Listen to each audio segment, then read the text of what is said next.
They told me to sit alone in the corner at my sister's wedding, but then a man came up to the table and whispered, "Pretend that you're with me. Your sister will soon regret what she said today." She was left speechless. Before we continue, don't forget to write in the comments which country you're from and how old you are.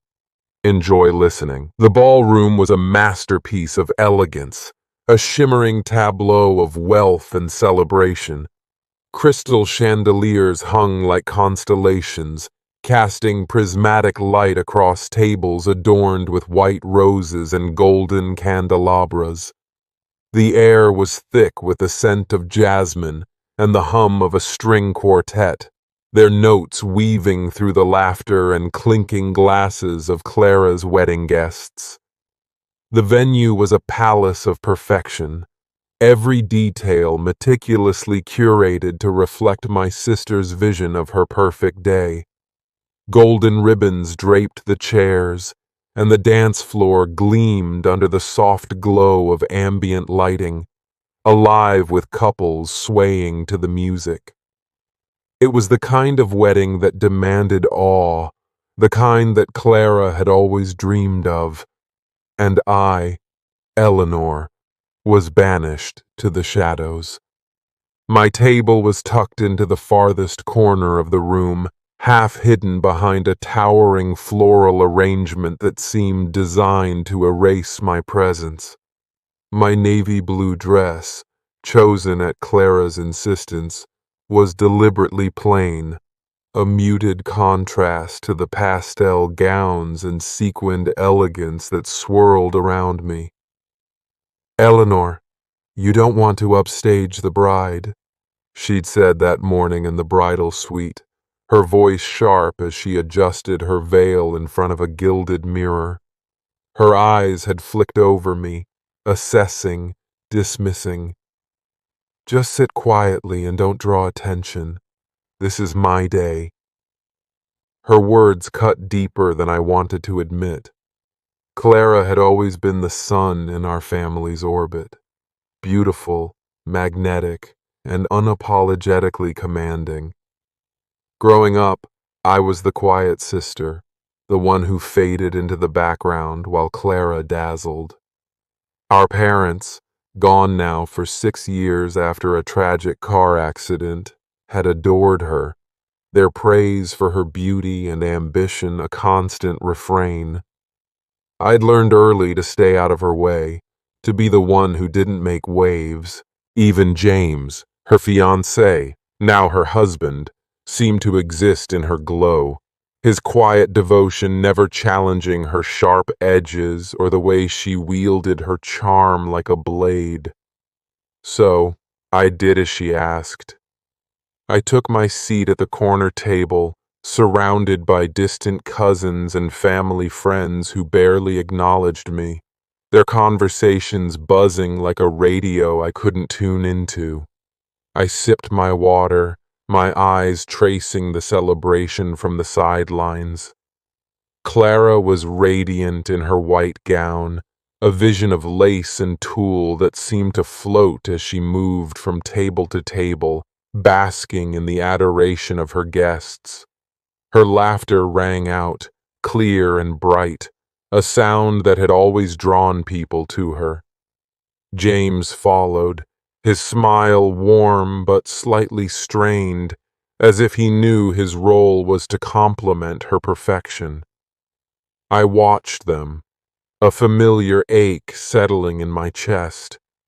I envied her ease, her ability to command a room, but more than that, I felt the weight of being invisible.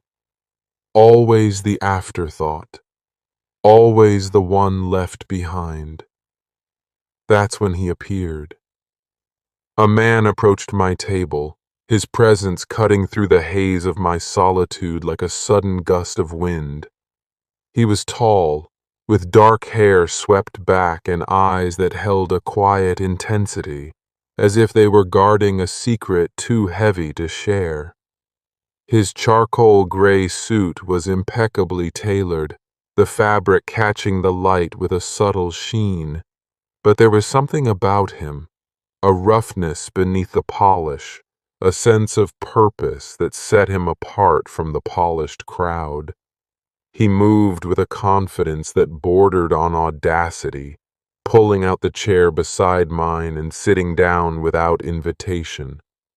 Before I could react, he leaned in, his breath warm against my ear, and whispered, "Pretend that you're with me.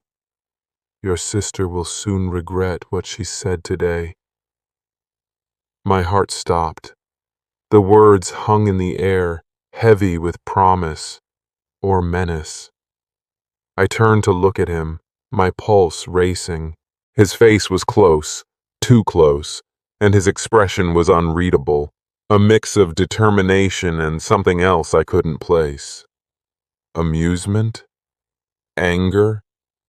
A flicker of pain? I glanced at Clara across the room, still laughing with her guests, oblivious to the stranger at my side. "Who are you?" I asked, my voice barely above a whisper, trembling with a mix of fear and curiosity. He smiled, a slow, deliberate curve of his lips that sent a shiver down my spine.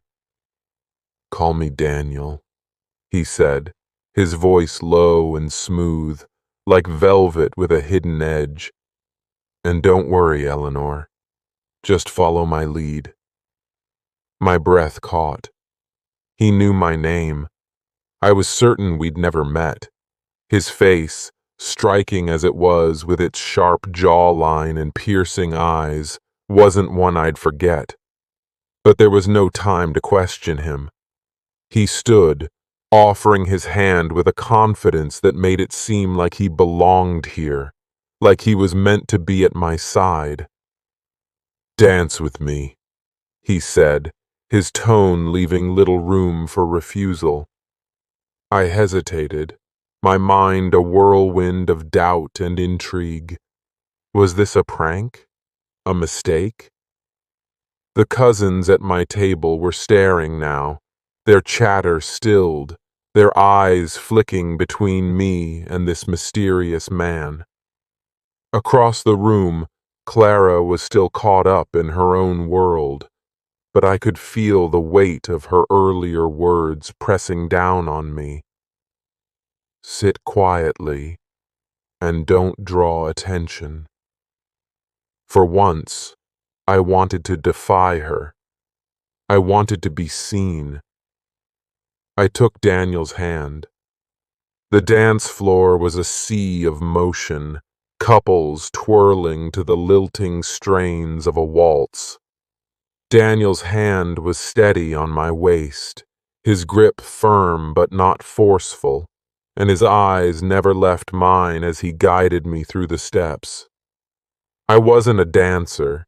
My childhood had been spent with books, not ballrooms. But he made it effortless, his movements fluid and sure, as if he'd done this 1,000 times. The world seemed to narrow to just the two of us, the music and laughter fading into a distant hum. "Why are you doing this?" I asked, my voice barely audible over the strings. "Because someone needs to remind Clara that she's not the center of the universe," he said, his tone light but laced with something darker, something that hinted at a grudge held tightly. "And because I know what it's like to be pushed aside." His words hit me like a punch. I'd spent my life in Clara's shadow, always the afterthought, the one who didn't matter. Every family dinner, every school event, every moment of our shared history had been dominated by her light. But how did he know? And what did he mean about Clara regretting her words? Before I could press him, he spun me gently, drawing the eyes of nearby guests.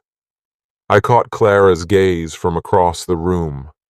Her smile faltered, just for a moment, as she noticed me dancing with this stranger.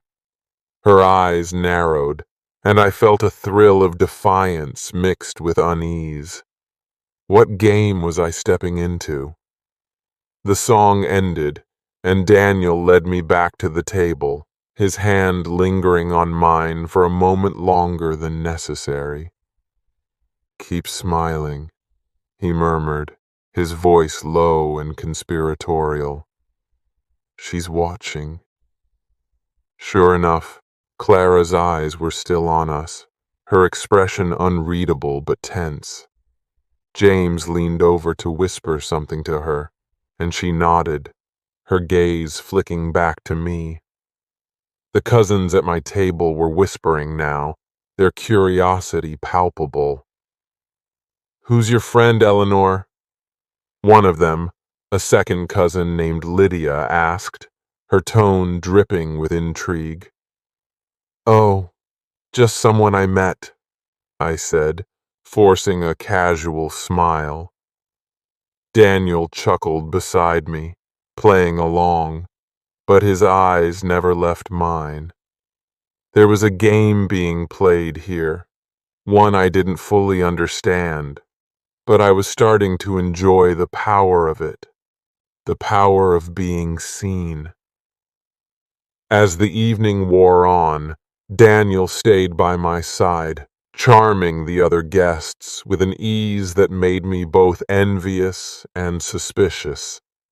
He told stories of travels abroad, wandering through the Louvre at dusk, sipping wine in a Tuscan vineyard, bartering in a bustling Marrakesh market.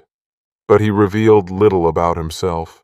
His answers were vague, his past a carefully guarded mystery. "Oh, I've been around," he'd say with a laugh when pressed, but his eyes told a different story, one of loss or betrayal or something he wasn't ready to share. Every so often, he'd lean in and whisper instructions. "Laugh now," or "Look at her when you take a sip of your drink." It was subtle, calculated, designed to unsettle Clara, and it was working.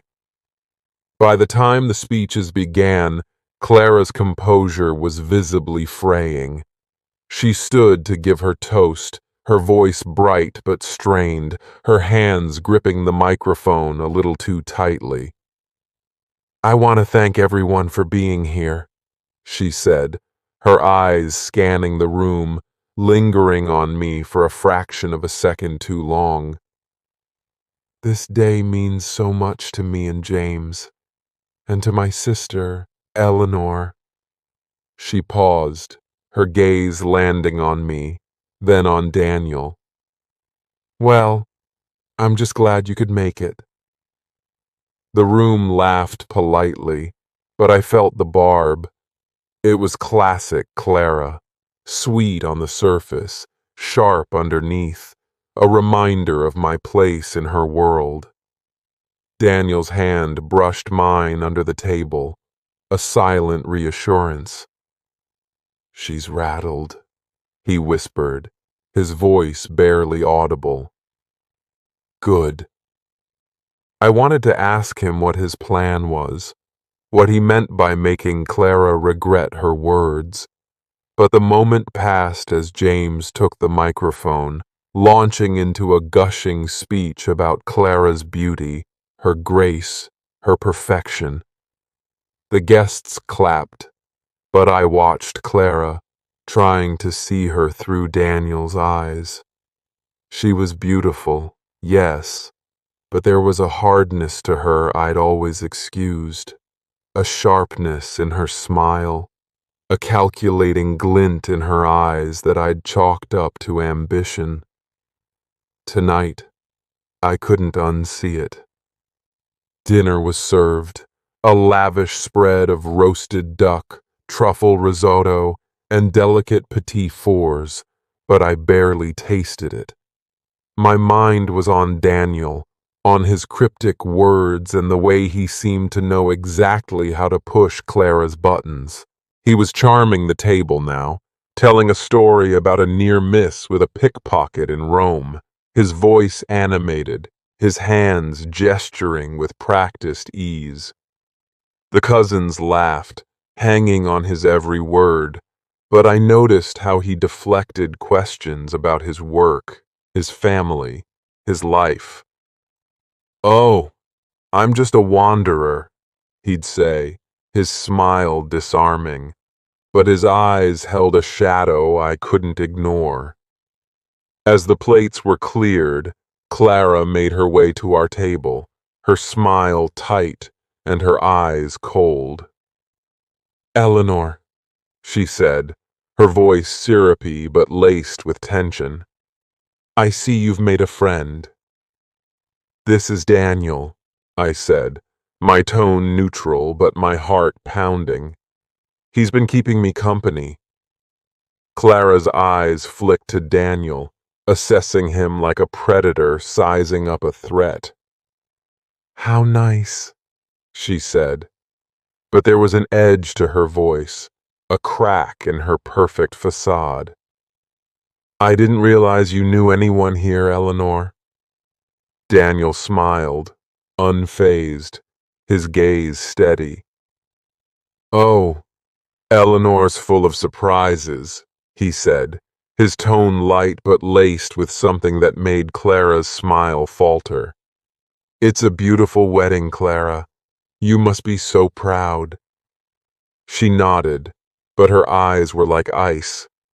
"Thank you," she said, then turned to me, her voice dropping to a near whisper. "Eleanor, can I speak with you for a moment?" I glanced at Daniel, who gave me a subtle nod, his expression unreadable. "Sure," I said, standing to follow her. We stepped into a quiet corner of the ballroom, away from the crowd, where the music was a faint hum. Clara's smile vanished the moment we were alone, her face a mask of barely contained anger.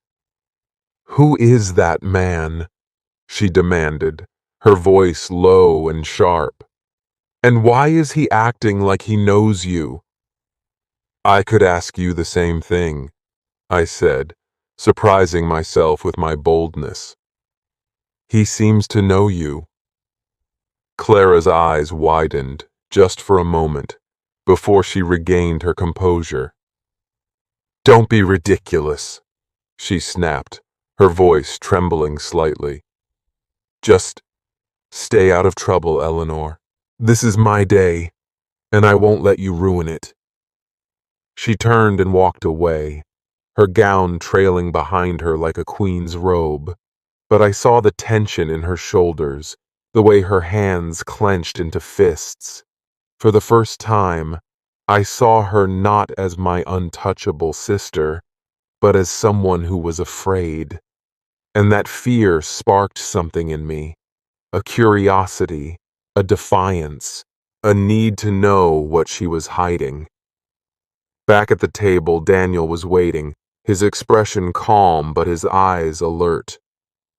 "What did she say?" he asked, his voice low. "She's worried," I said, my voice steadier now. "She doesn't like you." "Good," he said, his smile returning, sharp and knowing. "That means we're getting somewhere." The night wore on, the music growing louder, the guests growing looser with wine. Daniel and I danced again, and this time I felt the eyes of the room on us. Clara was watching, her smile fixed, but her eyes burning with something I couldn't quite name. Anger, fear, or maybe both. I wondered what she saw when she looked at me now, her quiet, forgettable sister, suddenly the center of attention with a man she didn't know. For the first time, I felt a flicker of power, a sense that I was no longer just a spectator in her story. As the cake cutting approached, Daniel's demeanor shifted. He grew quieter, his eyes scanning the room with a new intensity, as if he were waiting for a signal. The air around him felt charged, like the moment before a storm.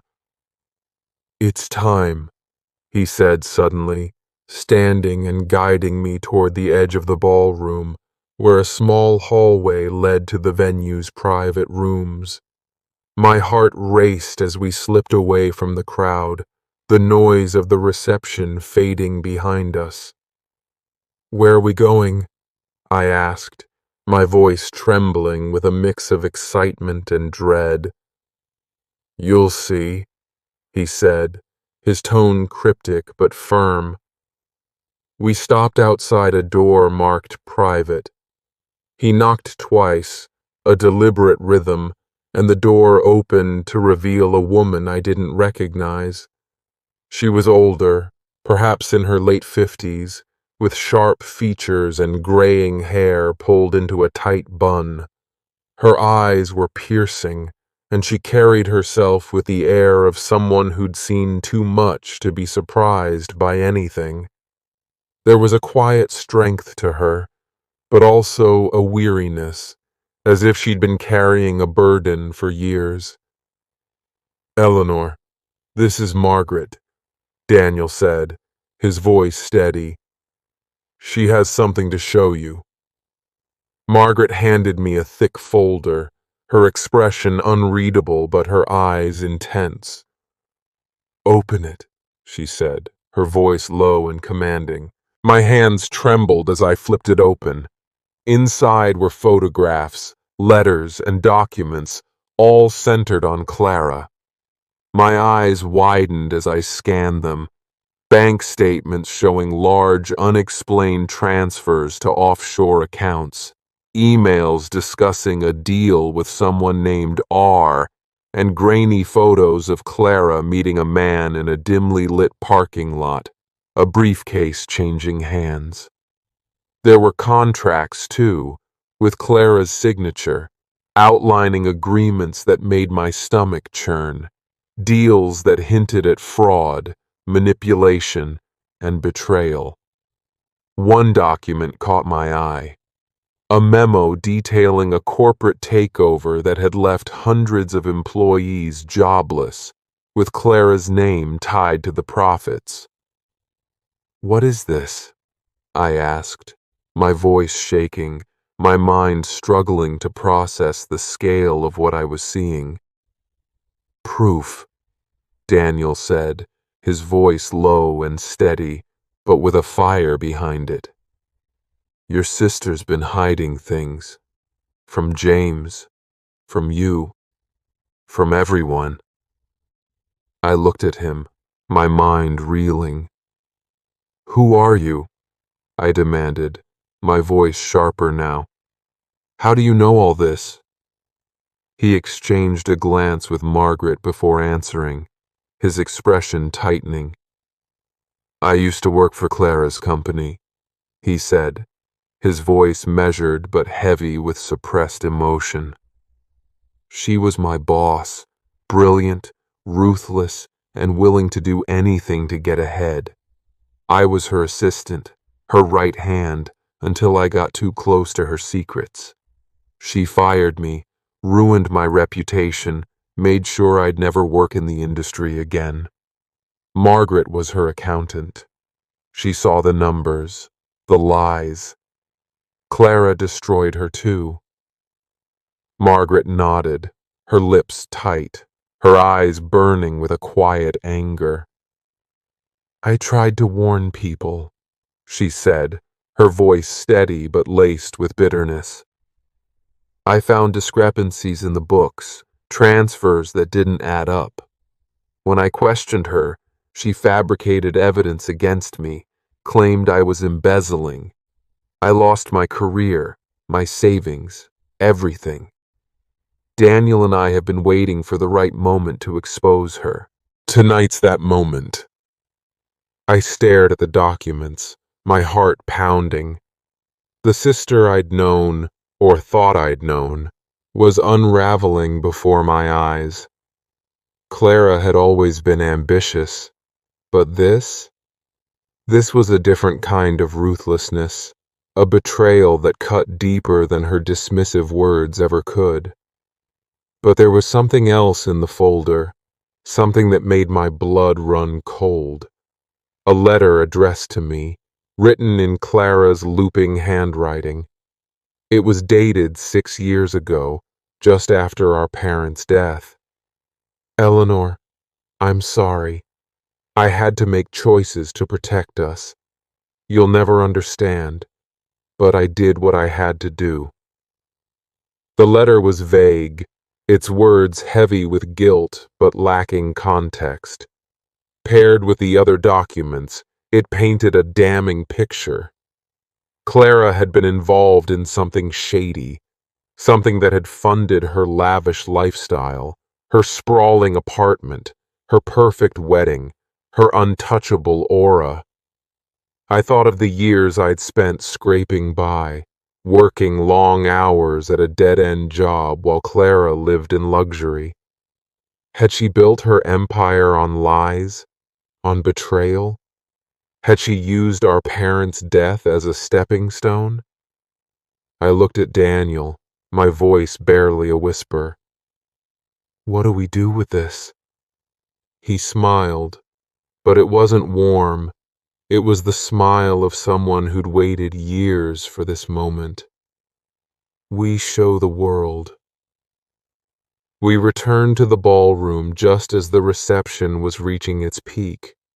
The cake cutting was underway, Clara and James standing together, smiling for the cameras, their hands intertwined as they sliced into the towering confection.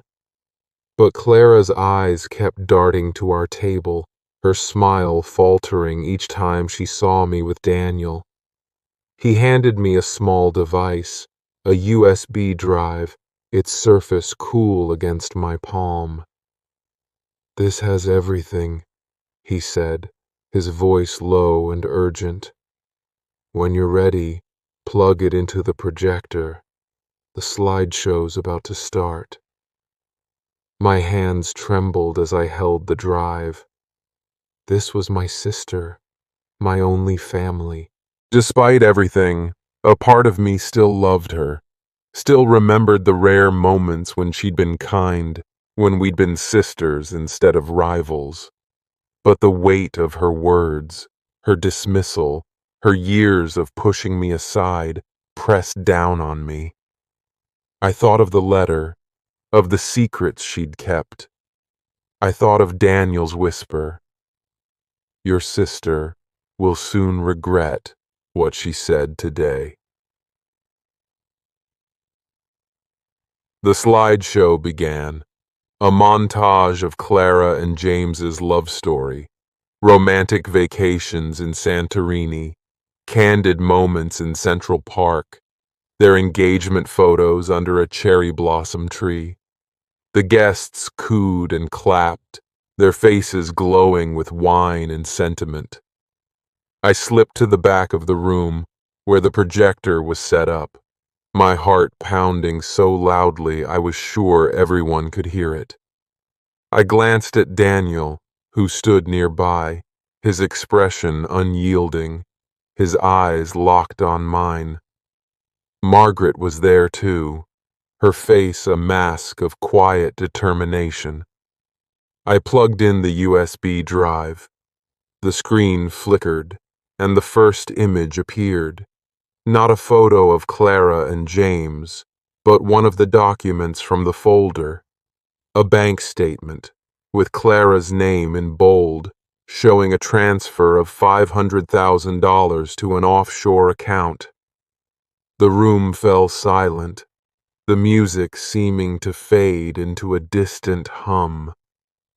Another image followed, an email from Clara to R, discussing a cut of profits from a deal that had bankrupted a small company.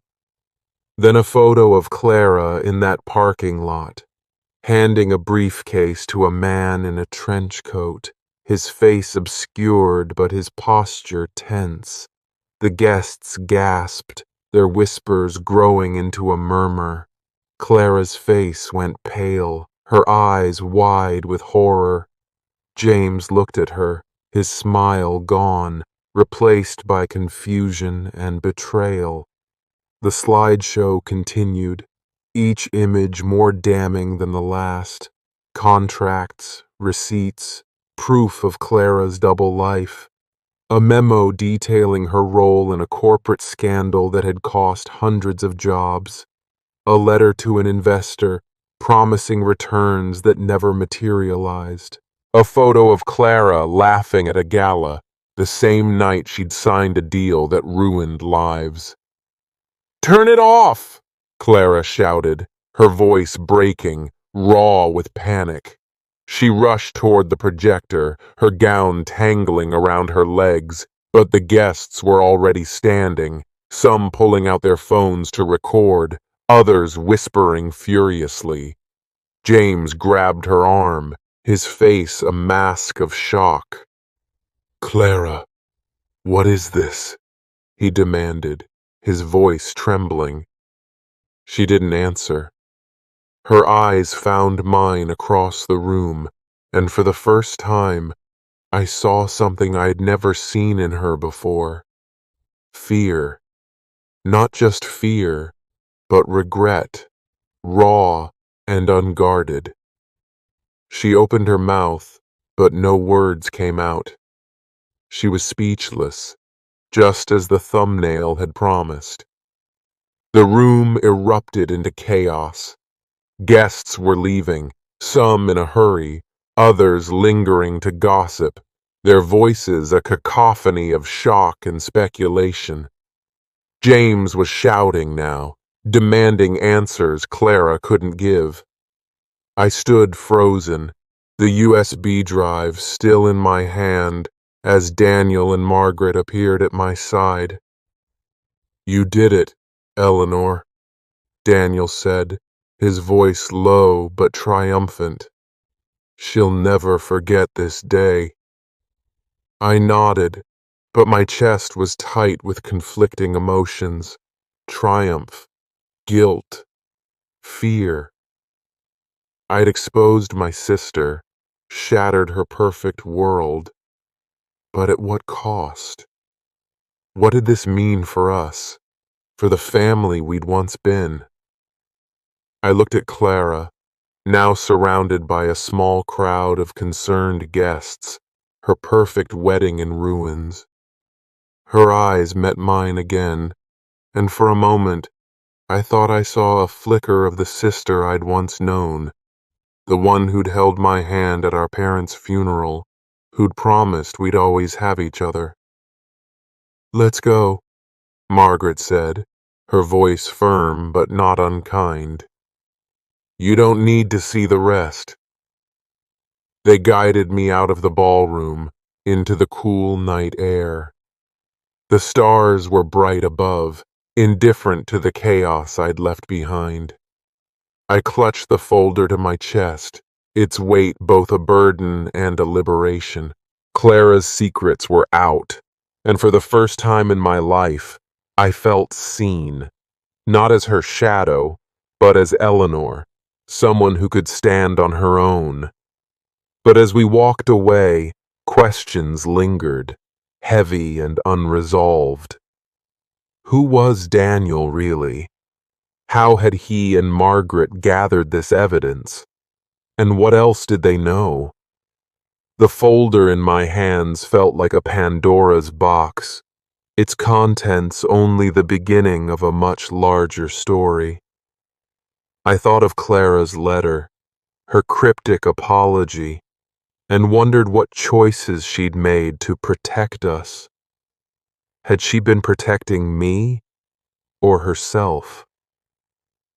"Where do we go from here?" I asked, my voice trembling, the night air cold against my skin. Daniel looked at me, his eyes softening for the first time, a flicker of something human breaking through his guarded facade. "Now, you live your life, Eleanor," he said, "not in her shadow, but in your own light." I nodded, but my mind was racing. The night was far from over, and my story, my real story, was just beginning. Somewhere in the distance, I heard the faint sound of sirens, growing closer, and a chill ran through me. Clara's secrets were bigger than I'd imagined, and I had a feeling I'd only scratched the surface. As we disappeared into the night, the folder heavy in my hands, I realized one thing for certain. I wasn't the invisible sister anymore, and whatever came next, I was ready to face it,